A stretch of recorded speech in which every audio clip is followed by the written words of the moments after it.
this? It's me, your best friend Hulk Hogan. Don't keep me waiting, dude. What's up, Hollywood Hulk Hogan? Hey, brother. You just getting up? No, I've been up for a while.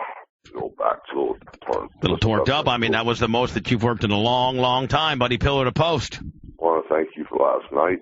Thank you thanks for having me. You jumping in off the script.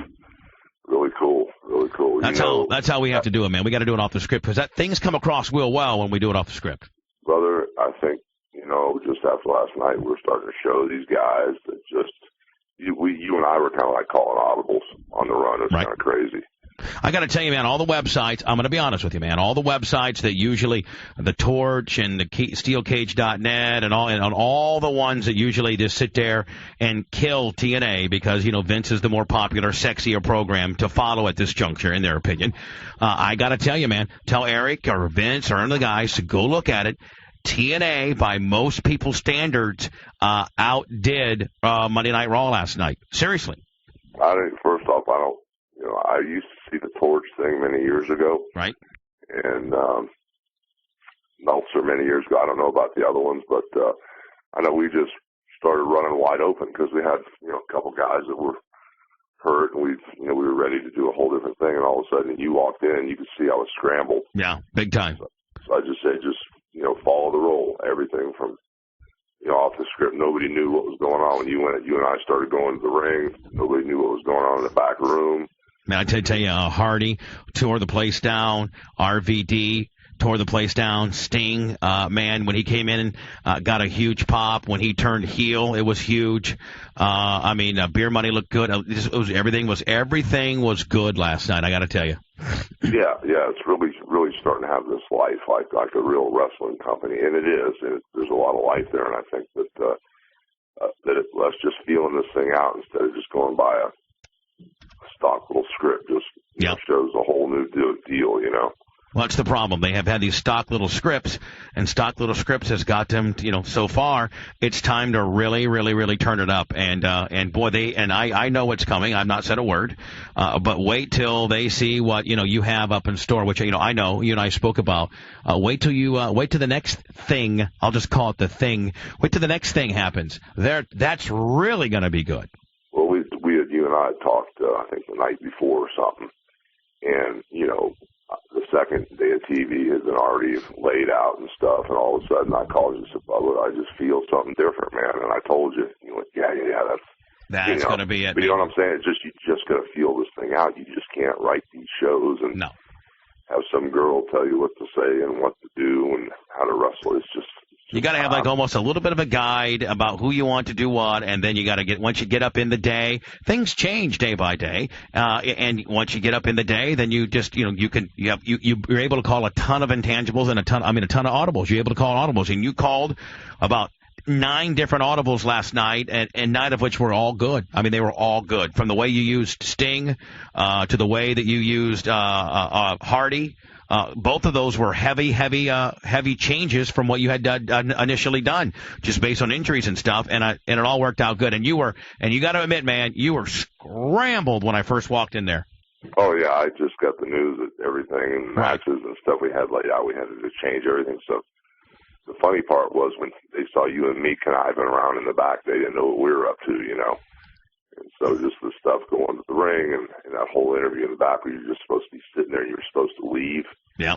And the way you stayed, it made it perfect. So it's just, and we didn't even talk about it. You saw my audio pack fall down, and the TV didn't even pick it up, and you handed it back to me, and then I just slipped it in my pocket. Nobody saw it. Did you see that? Yeah. Actually, what I was really doing was I was trying to keep you sitting down. Oh, right.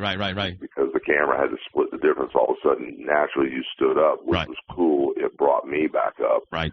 So it all works, because, they had us sit until the end. You started talking, you just felt the vibe to stand up, and oh boy, here he goes. I better go with him. So Earl, we're walking out, and Earl goes, man, thanks a lot, man. That was great. That's what Earl said. He said he had a sick stomach. He was worrying all day about what had been written. I said, oh, Jesus, dude, come on. You're running with me. Come on, I ain't going to go by that. Anyway, man, how's your head doing? Oh, I'm good. I'm just, just running around here, just thinking about everything. Just really, thank you for stepping up because you saw I was in a bind, and you kind of put your fingers in a bunch of holes last night that I didn't have anybody around to do that. So I just really appreciate that. I'm excited to see what the number was, my friend. I really am, and because a lot of people called my show and said that they are back and forth flippers, and Vince opened up with a 15 to 16 minute Undertaker talks to Shawn Michaels talking deal, and at that, hold on. At that point, you had already wrestled Flair, got your ass kicked, got in color, and you guys were already on the high spot. Knock each other over the head with chairs. You guys had already done everything that they don't do anymore. Color, chairs, violence, craziness, and they're still talking. So the first quarter hour should be really interesting.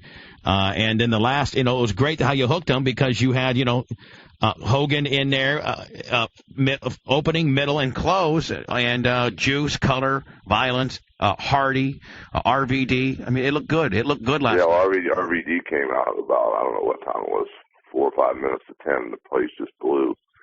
Didn't Vince wrestle Cena? I don't know if Vince wrestled Cena or not. I don't know if they actually worked or not. Oh, because he promised, or they sold it to the fans. He'd wrestle Cena. You really can't back out on something like that. Me and Jimmy were talking there when Sting first came in and turned heel on you guys, and I said, God, nothing against nobody because it's baby steps, but if that place, the only thing that's keeping that place right now down is the size of the venue. I know that it's baby steps. You got to walk before you run, but the sooner you can take that on the road, or the sooner you can get out to a larger venue, it's just going to be that many more people excited and look that much better on TV. But Spice watched it last night with a very critical eye. And Spice, tell Terry your observation as soon as I walked in here this morning. No, I the same thing. And I was like a Mark last night because I was switching between the two. Seeing what Raw had going on, see what you guys had going on, and overall, you guys did have a better product in that first quarter hour. I agree. And you said the production elements were 10 times better. Yeah, the production elements were great. The new intro, the new packaging, it looked really solid, man. Yeah, it's getting there. Honestly. I'm telling you. I tell you one thing else, Spice, the production guys had to go on the fly too with us because we were jitterbugging all over the place. They did a great job following our scatterbrain stuff. It was awesome. Yeah, no, I agree. I was telling Bubba, it's like the first night going live, a lot of that depends on the production crew and the camera guys to make the angles look good and to make everything strong and weave it together, and they did a good job. Man, talk about old, not old school, but just talk about exciting Spice. If you go to TNA wrestling.com, the opening page has 3 guys. You have Sting, RVD, and Jeff Hardy right across the front, like boom, boom, boom. Who would have ever thought that you would see that on a TNA page? You know what I'm saying? Not me, man. Yeah, exactly. Amazing things happen in a short amount of time. Yeah, Spice, if you flip back and forth through the whole thing, how is their product for the whole 2 hours? Honestly, it didn't hold my attention through any of it. I kept going back and forth, but truthfully, I'd flip over to Raw and I'd find myself coming back to TNA, and I'm not BSing you. That's the truth. I wanted to know what was happening in TNA last night more than in Raw. So I couldn't even tell you any of the good angles they were working. I got to tell you, cool. Desmond looked good last night. Oh, yeah, Desmond's on, bro. He's a pro, man. He's awesome. Of course, Pope looked good last night. Beer Money looked good last night. There was a lot of good things that you guys did a lot of good things last night. What about Fred Sanford? You mean the way you walk? No, Fred Sanford. How'd Fred Sanford look? Who's Fred Sanford? That's me. That's what I said, though, yeah. You look good. You look good. You got a little bit of limits, but that's okay. The old timer looked okay last night. All right, well then I'll be cutting everybody. I'll be cutting the referee and the fans and everybody next time. Yeah, plus we'll get you your new intro music. It'll be. How'd Brooke do on TV? I didn't get to see it. I didn't see it. I didn't see it. Spice, how did Brooke do?